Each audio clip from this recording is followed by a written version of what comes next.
Herkese merhaba. Arkadaşlar bu videoda sizlerle birlikte Visual Studio Code kurulumunu yapacağız. En güncel versiyonun kurulumunu yapacağız. Şimdi neden Visual Studio Code? Ben daha önceki videolarımdan zaten izlediyseniz ben sizlere tavsiyem Visual Studio 2022 kullanmanız. Yani daha kapsamlı Visual Studio Community zaten ücretsiz. Bunu kullanın diye tavsiye etmiştim ve ben kurulum videom vardı zaten videoların içinde oynatma listelerinin ilk sıralarında var. Gerek C++ olsun gerek C Sharp olsun Visual Studio 2022 tavsiye ediyorum kesinlikle kullanmanızı. Ancak bazı arkadaşlarımızın bilgisayarında RAM miktarı düşük olabiliyor arkadaşlar. 4 GB mesela RAM olabiliyor ya da hard diskinde yeteri kadar yer olmayabiliyor. SSD hard disk kullanmayanlar olabiliyor. Veya Mac kullanıp Visual Studio'da sıkıntı yaşayanlar olabiliyor. Ben biliyorsunuz bütün derslerimi Windows üzerinde anlatıyorum sizlere. Bu kurulumu da yine Windows üzerinde yapacağım. Ancak Mac kurulumunda buna benzer olacak.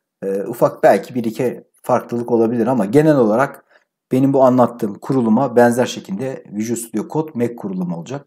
Dolayısıyla Visual Studio'yu 2022, Visual Studio 2022 herhangi bir nedenle kullanmak istemeyen, kullanamayan arkadaşlarımız Visual Studio kodu nasıl kullanacaklarını anlatacağım. Şimdi bu video iki kısımdan oluşuyor. İlk kısım Visual Studio kodun indirilmesi ve bilgisayarımıza kurulması. Bir kere Visual Studio kodu kuracaksınız ama Visual Studio kod kullanımı, yani kurulumu tek başına yeterli değil arkadaşlar. Visual Studio kodun üzerine bazı eklentiler kurmamız gerekiyor. 3 tane eklenti kuracağız bakın. Dolayısıyla bu videoyu atlamadan izlemeniz gerekiyor adım adım. Yani bu videoyu ileri sardırıp izlediğiniz zaman anlamazsınız bir yeri. Olmadı, çalışma diye muhtemelen yorumlara yazacaksınız ve cevap alamayacaksınız. Çünkü videoyu adım adım izlemeniz gerekiyor. Atladığınız takdirde kaçırırsınız arkadaşlar. Eğer gerçekten Visual Studio kod kurulumunu yapacaksanız baştan sona atlamadan izleyin. Çünkü detaylı. Visual Studio 2022 gibi basit bir kurulum değil, daha detaylı bir kurulum. Eklentiler kuruluyor. Ufak meşakkat gerektiren bir kurulum ama ihtiyacınız varsa kurun arkadaşlar. Yani bilgisayarınızın dediğim gibi konfigürasyonu Visual Studio 2022'de yetersizse, çok kasıyorsa Visual Studio 2022 C ve C++ kullanmak istiyorsanız Visual Studio kodu da kullanabilirsiniz. Ben bu videoda Visual Studio'yu kuracağım. Daha sonra da C ve C++ eklentilerini kuracağım üzerine. 3 tane eklenti kuracağım. Bakın 3 eklenti kuracağım. Lütfen atlamadan videoyu sonuna kadar izleyin. Şimdi kuruluma başlıyorum arkadaşlar. Öncelikle Google'a gelip Visual Studio Code diye download hatta yazdığınız zaman bakın download Visual Studio Code Mac, Linux, Windows bakın hepsi için. Mac için de var, Windows için de var, Linux için de var. Şimdi burada arkadaşlar işletim sisteminize göre seçenekler var. Mac kullananlar Mac'i seçsin. Linux kullananlar Linux seçsin. Windows ile devam ediyorum ben. Bakın tıklıyorum. Windows 10 veya 11 diyor. Tıkladım. Kurulum başladı. Kurulumun bitmesini bekleyeceğiz arkadaşlar. Bu ilk bilgisayarımıza indiriyor. Daha sonra kurulum dosyasını çalıştıracağım. Evet, download bitti arkadaşlar. Burada tıklıyoruz. Aşağıda benim kurduğum dizin burada. Evet, exe dosyam inmiş. Çalıştırıyorum. Evet, ilerliyoruz. Burada nereye kuracağını soruyor. İstiyorsanız değiştirin. Default bırakıyorum ben. Ne kadar yer gerekiyormuş bakın. Burada bakın dikkatinizi çekmek istediğim konu buydu. 357 megabaytlık disk alanı gerektiriyor. Bakın ne kadar az disk yeri kullanıyor. Visual Studio 2022 çok daha fazla gigabaytlarca belki 5 belki 7 tam şu an rakamı hatırlamıyorum ama 5 gigabayttan fazla yer ihtiyaç olabiliyor. Dolayısıyla yer sorunu olanlar için bu tavsiye edilir arkadaşlar. Yani bilgisayar konfigürasyonu düşük olanlar için, işte RAM'i, disk alanı düşük olanlar için, SSD kullanmayanlar için ve Visual Studio 2022 kasanlar için bunu tavsiye ediyoruz ama bilgisayar konfigürasyonunuz çok iyi ise direkt Visual Studio 2022 kullanın derim ben size. Şimdi ben de zaten o yüklü ama bunu ekstradan yüklüyorum şu anda. Next dedim. Sonraki. Tamam. İlerliyorum. Masa üstünde simge oluşturursan iyi olur. Sadece onu seçtim. Diğerlerini zaten olduğu gibi bıraktım arkadaşlar. Sonraki diyorum kuruluma başla diyorum. Kurulum işlemi başladı. Şimdi kurulum işlemi başladı arkadaşlar. Bilgisayarınızı hızlı bir şekilde kuracak. Çünkü topu topu 357 MB bir şey. Böyle gigabaytlarca değil. O yüzden hızlı bir kurulum yapıyor.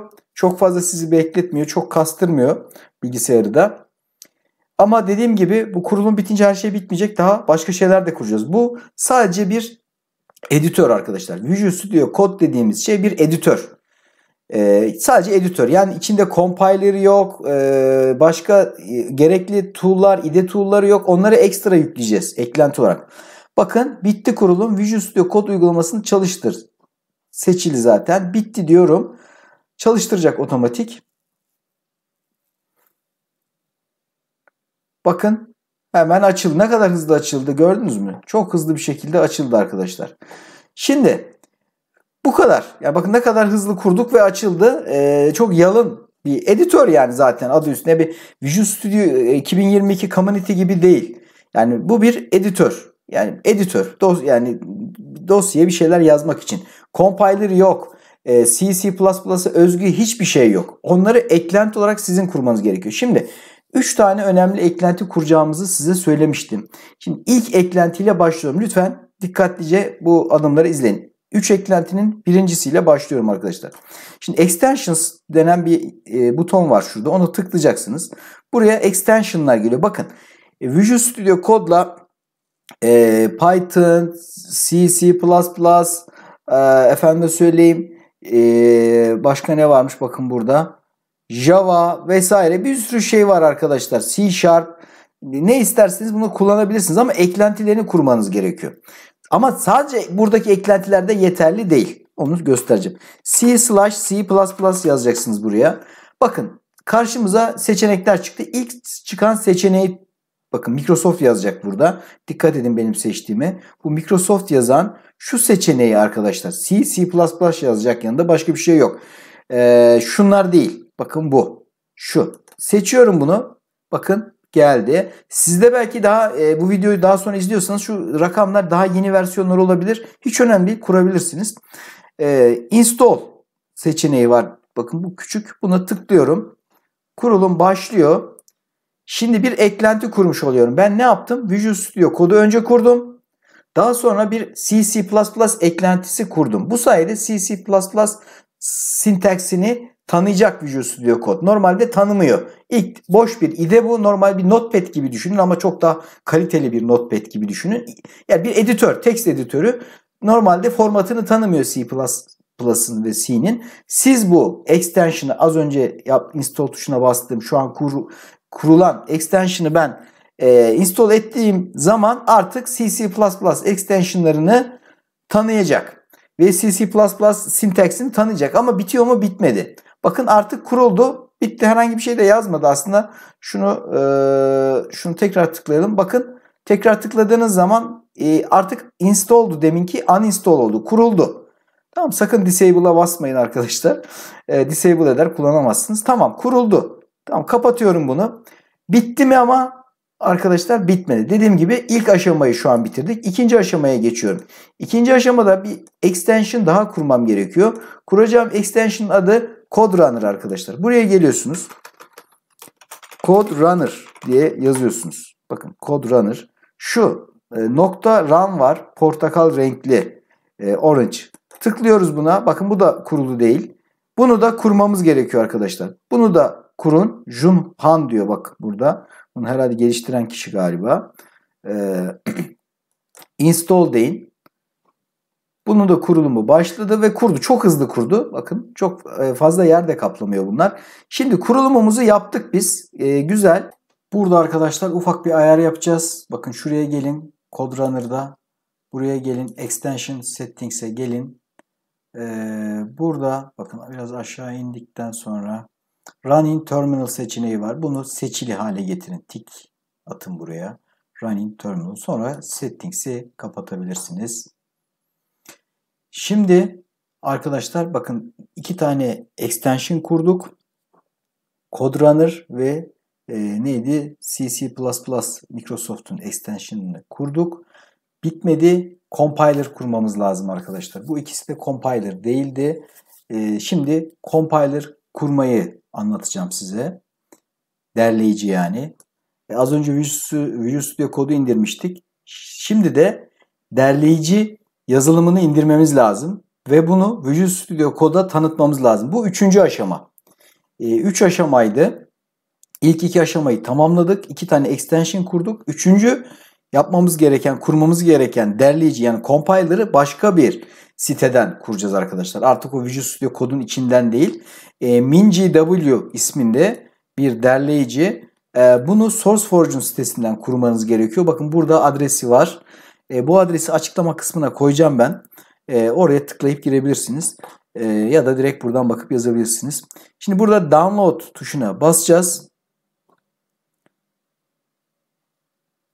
Başlayacak indirme. İndirme işlemi başladı ve çok hızlı, zaten 84 kilobaytmış. Hızlı bir şekilde indirme işlemim tamamlandı benim. Bakın şu setup exe, MinGW setup exe, şu gördüğünüz dosya. Bunu çalıştırıyorum arkadaşlar. Install diyorum. Kurulumunu yapıyorum. Devam diyoruz burada. Bekleyeceksiniz. Bunun kurulumu biraz vakit alabiliyor. Dedim ya, Visual Studio 2022 kurulumu çok daha basit.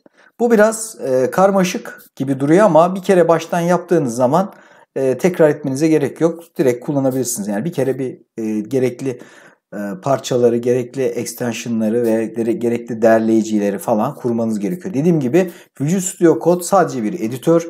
Ne içinde C++'a özgü şeyler var, ne de compiler yani derleyici var. Hepsini sizin dışarıdan kurup ona tanıtmanız gerekiyor. Son aşamadayız işte biz. Tamam, bu bitti.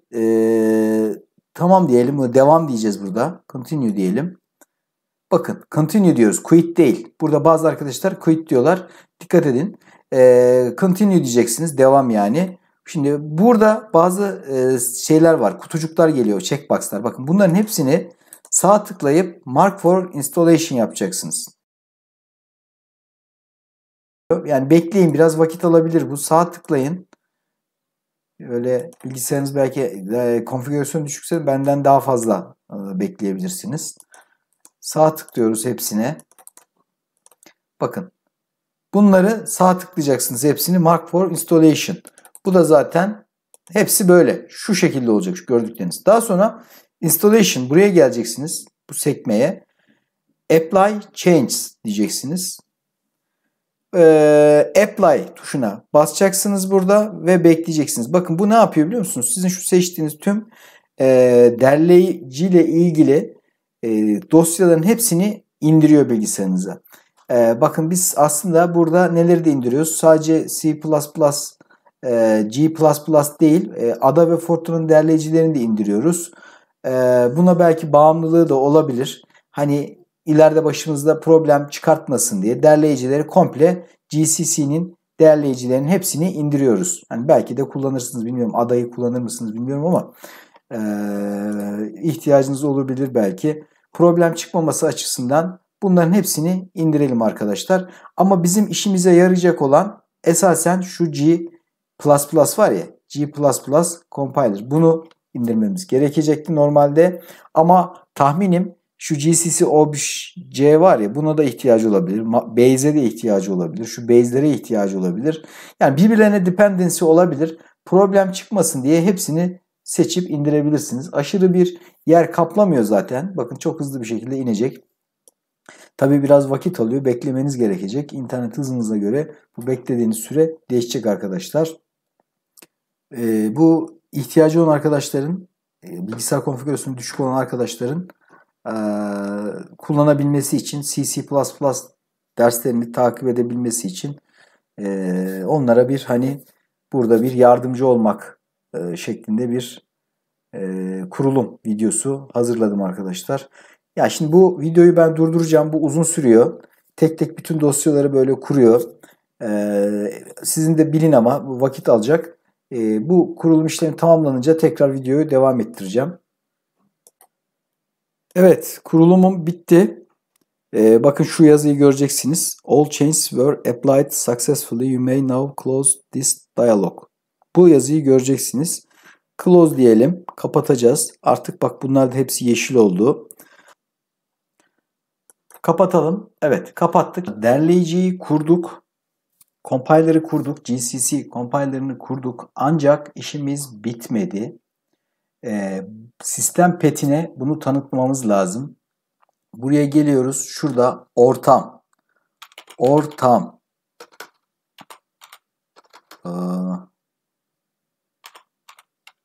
Sistem ortam değişkenlerini düzenleyin bakın. Buradan ortam değişkenleri buraya geliyorsunuz. Ortam değişkenlerini tıklıyorsunuz. Burada pet. Bakın pet. Düzenle geliyorsunuz. Buraya yeni.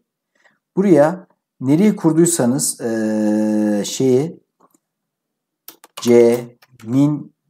min.gw bu programı nereye kurduysanız ben buraya kurdum. C'nin altında. Yani default yer buraydı. Siz bir kontrol edin. Buraya yazıyorsunuz. Slash bin dizini var arkadaşlar. Binary dizini. Yani exe burada. GCC compiler'ımızın exe'sini görmesi lazım Visual Studio kodu. Onun görebilmesi için de pet'e eklememiz lazım. Sistem pet'ine bunu ekliyoruz. C slash aynen benim yazdığım gibi yazın. Kontrol edin ama bu dizinde mi diye. min.gw slash bin. Tamam diyorum. Tamam diyorum. Tamam diyorum. Bu aşamada arkadaşlar yapmanız gereken Visual Studio'yu kapatıp açmak. Visual Studio'yu kapatın. Sonra tekrar açın. Visual Studio Code yalnız. Visual Studio 2022 değil. Visual Studio'yu kapatıp açın. Eğer bu adımda da sıkıntı yaşarsanız yani bunu yaptığınız halde çalışmazsa bilgisayarı restart edin. Yeni bir dosya oluşturun. New file. Hello diyorum arkadaşlar. Hello vs diyorum. Dosyamın adına. Yeni file .cpp diyorum. Nerede oluşturmak istediğimi sordu. Benim bilgisayarınızda herhangi bir yer seçin. Ben buraya yeni bir yer oluşturuyorum. Mesela benim repo buradaymış. Yani C'nin altına da oluşturabilirsiniz. Fark etmez. İstediğiniz yerde oluşturun. Bilgisayarınızda bir yer seçin arkadaşlar. Ben burada yeni bir klasör oluşturuyorum. vs diyorum. Visual Studio Code vsc diyorum. Bunun altına hello vs C++ create file dedim. Şuna gerek yok. Evet. Burada kodu yazmaya başlıyoruz arkadaşlar. Include basit bir kod yazacağım. IOStream using namespace diyorum. Sonra int main çok basit bir hello world kodu yazmak istiyorum. Cout hello world diyelim. /n koyarım. Başına da /n koyayım. Şuraya pardon. Şuraya da bir /n koyayım. Hello world dedik. Tamam. Sonra da return 0 diyelim arkadaşlar. Bunları şöyle biraz ilerletelim. Tamam. Evet. Kodumuzu yazdık. File save all diyorum. Kaydettim tüm kodu. Artık her şey hazır. Çalıştırabilirim. Run code. Burada run code ya da şuradan sağ tıklayıp run code da diyebilirsiniz. Şurada arkadaşlar siz de bakın burada ne çıkıyor, bu neymiş. Buradan da run code seçeneğini seçin. Ya da buradan sağ tıklayıp run code demeniz gerekiyor. Run code deyin. Bakın hello world şeklinde yazdı arkadaşlar. Buraya yazdık hello world'ü ama neden tek satır atladı? Bir satır daha atlasın. Birkaç tane boş satır olsun istiyorum. Save all diyorum. Tekrar bakın bu sefer buradan sağ tıkladım. Run code'u çalıştırdım. Hello world. Şimdi boş satırlar daha belirgin oldu. Evet, hello world yazdık. Evet arkadaşlar, Visual Studio Code ile C++ yazılım geliştirmek için yapmanız gereken kurulum bu. Çoğu arkadaşımızın yaşadığı bir hata var. Sistem işte belirtilen dosyayı bulamadı bilmem ne gibi yorumlar yazıyorlar. İşte bu yorumları yazmaları nedeni arkadaşlarımız Visual Studio Code kullanıyorlar. Visual Studio Code kullandıkları için bu direkt Visual Studio'da C++ şuradaki extensionları kurunca iş olacak zannediyorlar. Ama öyle olmuyor işte. O şekilde olmuyor. Hatanın çözümü bu arkadaşlar. Bu hatayı çözmek için bütün bu kurulumları yapmanız gerekiyor. Yani Visual Studio kodu C++ ya da C ile kullanabilmeniz için benim anlattığım bütün işlemleri adım adım ilerlemeniz ve yapmanız gerekiyor. Bakın ondan sonra çalışıyor. Evet arkadaşlar, bu videoyu sonlandırmadan önce sizlere süper bir haberim var. Udemy'deki C ve C++ kurslarım için sizlere indirim kupon kodunu bu videonun açıklama kısmına koyuyorum. Oradan yararlanabilirsiniz. Öncelikle C++ kursundan bahsetmek istiyorum. Udemy hesabınız varsa mutlaka hesabınıza girin ve C++ diye ekrana yazın arkadaşlar. Bakın arama yerine C++ diye yazdığınız zaman karşınıza çıkacak ilk kurs, yani ilk sıralardaki kurslardan şu anda birinci sıradaki kurs ve en çok satan kurs arkadaşlar, gördüğünüz üzere. Bu kurs benim kursum. Ve şu anda fiyatı bu ama değişiyor tabii, fiyatlar artabiliyor zaman zaman, Udemy fiyatları artırabiliyor. Ama siz bu videonun açıklama kısmında bulunan benim açıklamaya bırakacağım kupon kodunu açıklama kısmından okuyup, birkaç karakterlik bir kod zaten, buraya yazıp uygula dediğiniz zaman siz bu fiyata göre çok daha ucuza bu kursu satın almış olacaksınız arkadaşlar. Şu anda Udemy'nin en popüler C++ kursu, en çok satan C++ kurslarından bir tanesi arkadaşlar. Benim kursum zaten, aramayı kendiniz Udemy'de kendi kendinize yapın. C++ diye yazıp arama tuşuna bastığınız zaman ilk sıralarda göreceksiniz yazılım teknolojileri C++ kursunu. Şimdi bir de size C kursundan bahsetmek istiyorum. Bakın burada C++ kursuma gelip yazılım teknolojileri kısmına geldiğiniz zaman ayrıca diğer kurslarım hakkında da bilgi alabilirsiniz. Bakın burada birçok kursum var.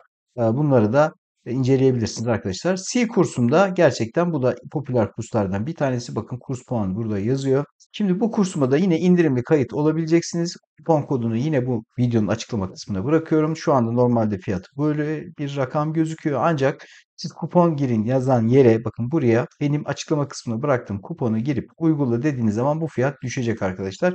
Büyük bir indirim yapacak, yani ciddi oranda bir indirim yapacak. Siz indirimli fiyattan bu kursu da satın alma şansına sahip olacaksınız arkadaşlar. Kanalımızı lütfen arkadaşlarımıza tavsiye edelim. Videoları beğenelim. Abone olmadıysak abone olalım arkadaşlar. Hoşça kalın.